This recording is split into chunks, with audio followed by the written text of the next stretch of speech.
Job has likewise lifted his bowed head and raised it up to God's skies and cried out, I am a man and demand a man's chance and a man's treatment in this world. Ethiopia shall stretch forth her hands unto God, and princes shall come out of Egypt.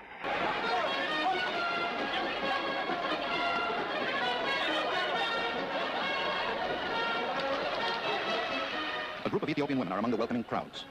The Emperor of Ethiopia has come to Washington to discuss important aspects of world peace and economic progress. He confers with President Kennedy on African problems and aspirations in these vital areas. They do not know what we are capable of. They do not know what we are thinking. They're thinking in terms of dreadnoughts, battleships, aeroplanes, submarines.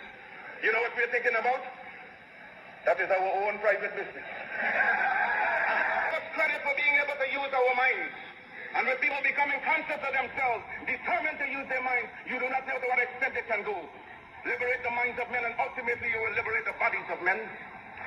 East and west, and then when you have wrought well, you will have merited God's blessing, you will have become God's chosen people, and naturally you will become leaders of the world. And as you bow down to the white man today, so a lot of races bow down to you and call you a race of masters because of the superiority of your mind and your achievement.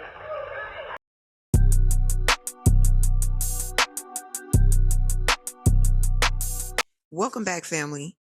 I got to share something that happened over the weekend that has been placed on my heart to put on wax, what they used to say.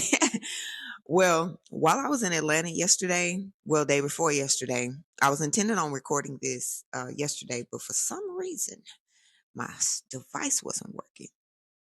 I attended a Nagus Kingdom hosted event. This is actually our first hosted event in Atlanta. Something amazing happened, y'all. While I was there, I just so happened to share something with a brother about my connection to the Peter Pan story and how it was just kind of seemed kind of strange that Pan-Africanism kind of mirrored the Peter Pan story. And I'm going to get into it. If y'all confused, I'm going to break this on down for y'all. But this was inspired by Yaju Judah's spoken word on the Pan-African movement. And I was wrapped up in it, y'all. Now, when I got home, I started writing this out and kind of mapping out what I wanted to say. And as I was wrapping it up, my daughter came to me and she said, now mind you, she didn't know what I was working on. My 11-year-old daughter came to me and she told me something out of nowhere. She said, I watched all the Peter Pan movies while you were gone. And I was taken back, and I actually made her repeat it 3 times to make sure I heard her correctly. At that exact moment, y'all, I knew this was not a coincidence. It was divine timing.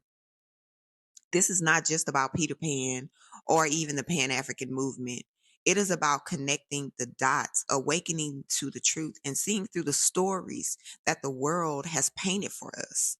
So, without further ado, let me break this on down. Let's get started.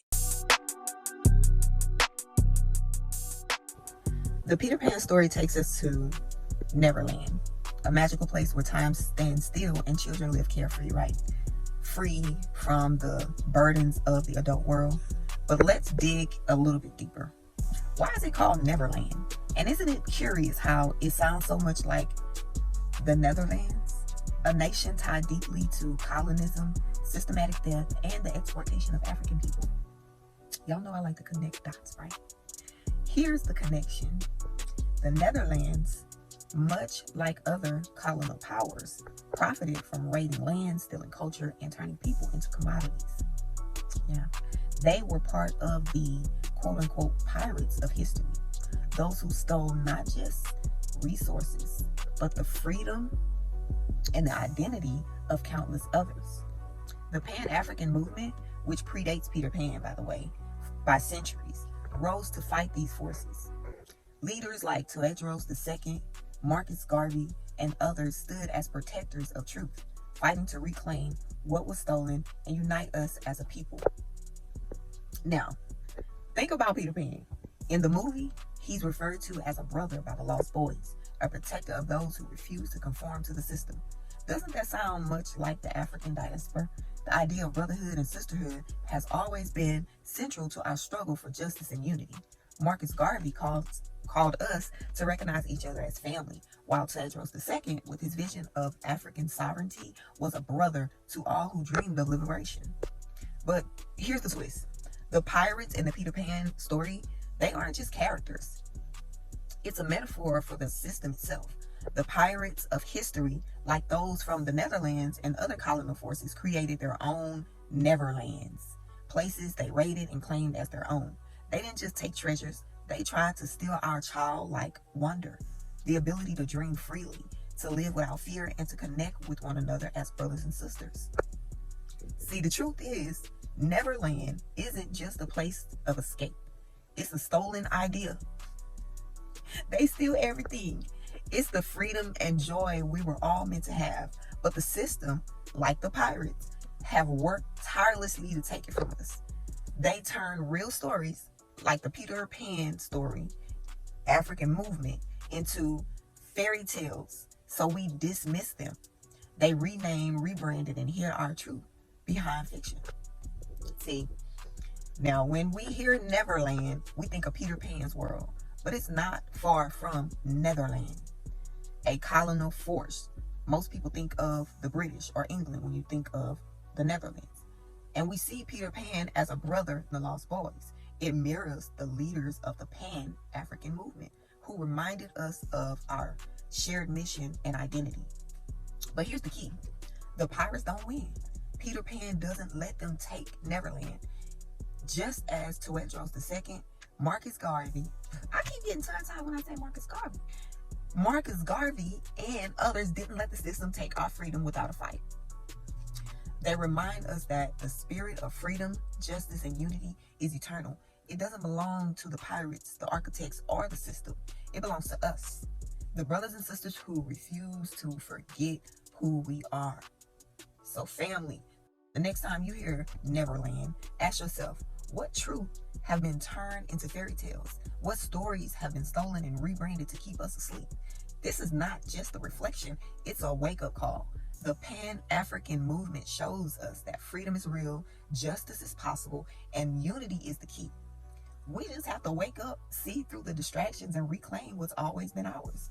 The Father's timing is perfect, and this message is not a coincidence. It's divine alignment.